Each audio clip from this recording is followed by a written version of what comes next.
Let me introduce you, Paul Clayton, the member of Royal Society of Medicine. And I know that you were participating in a meeting yesterday with renowned scientists, which took held in the Parliament, in the English Parliament. What was this debate about?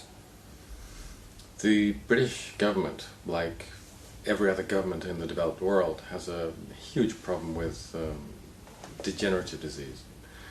We have been operating a fundamentally 19th century model of medicine, using drugs, very specific, very toxic, very expensive, that we use to treat the symptoms of degenerative disease, but they do not cure degenerative disease. And even although we can sort of help individual patients, outside the surgeries, outside the hospitals, the tidal waves of illness are gathering. We're seeing more and more cancer, more dementia, more coronary artery disease, more diabetes, of course. And we've become aware of the fact that the 19th century pharmaceutical model, magic bullets if you will, is just no longer appropriate. It's not getting to the heart of the problem. Instead of trying to plug up the holes in this boat, which is not so much, it's got so many holes, it's more like a sieve, not a boat anymore.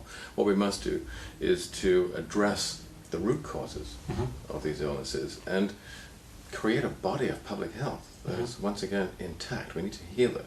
And the only way to do that, there is a growing consensus now, is by changing people's lifestyles, showing people how to live healthier lifestyles, eat healthier diets.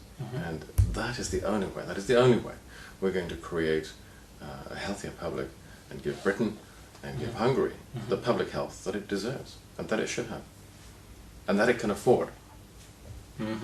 And what were the practical steps that you suggested to imply to achieve these goals? What is emerging now in medical science is something that you could compare to the grand unifying theory in physics, which shows that all of the energies, the weak and the strong forces, the electromagnetic forces, are all related somehow.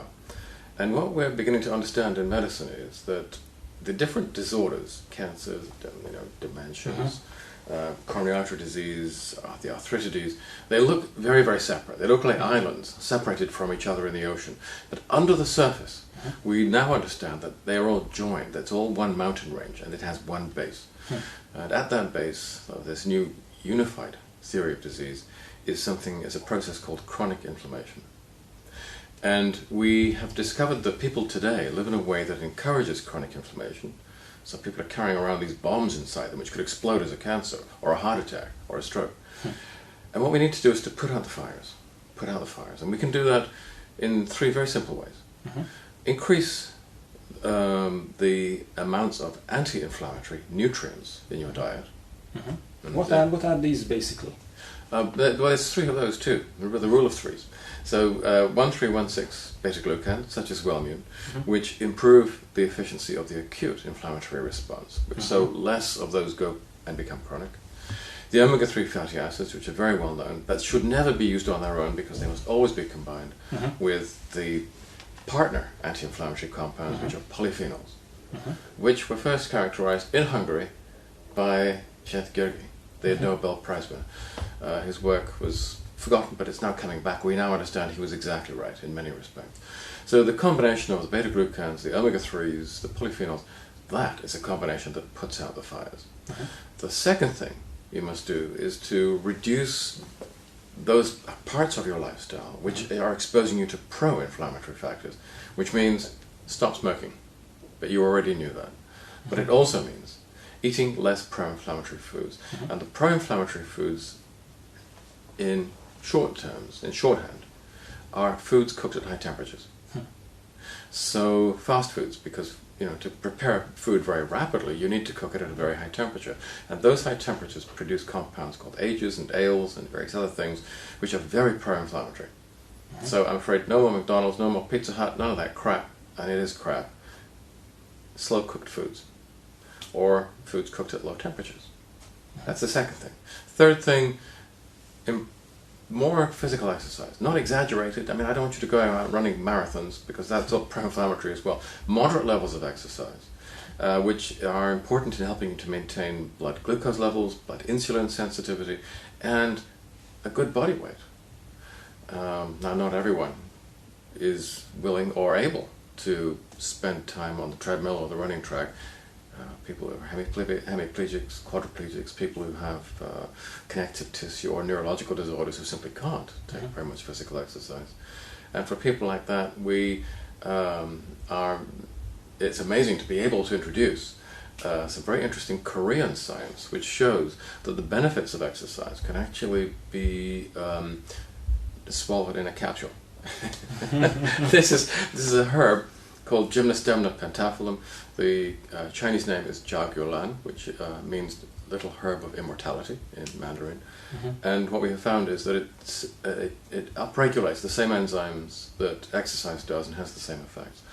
I prefer exercise myself, but if I'm flying across the Atlantic and just sitting down for 12 hours, as I will be next week on a flight, or driving a desk, I take some of this herb as well to help me to stay fit.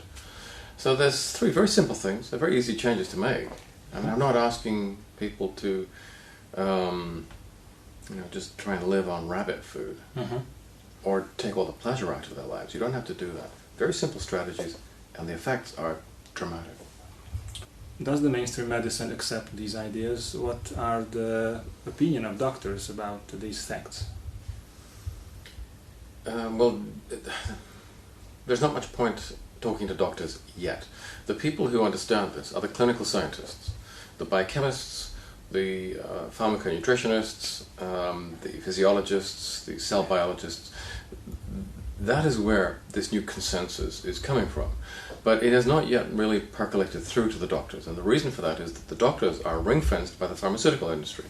A lot of the training is subsidized directly or indirectly by drug companies, and they have no interest at all in teaching doctors about these alternatives to pharmaceutical medicine. Why would they? They'd destroy their own business. So it's taking a long time to enlighten the doctors, but it is gradually happening. There are publications in the scientific journals. There are new books coming out, including one of mine. Thank you. Please introduce your book. Well, this was only published 6 days ago, so it's brand new. It's a new baby. It's called Out of the Fire, and you can see here a symbol demonstrating that you should put out the fire, and that's a medical approach, because inflammation is exactly like a fire. It actually involves, it's like a slow burning process. And what the evidence tells us, and there's nearly 2,000 references in here from very, very good journals, the science shows us that if you put out those flames, you're going to live longer, you're going to live healthier. I think it would be very appropriate if we could create a kind of a sunrise model, a sunrise approach, and a sunrise industry for healthcare right here in Hungary. Let it be. Thank you. Thank you, Paul. My pleasure.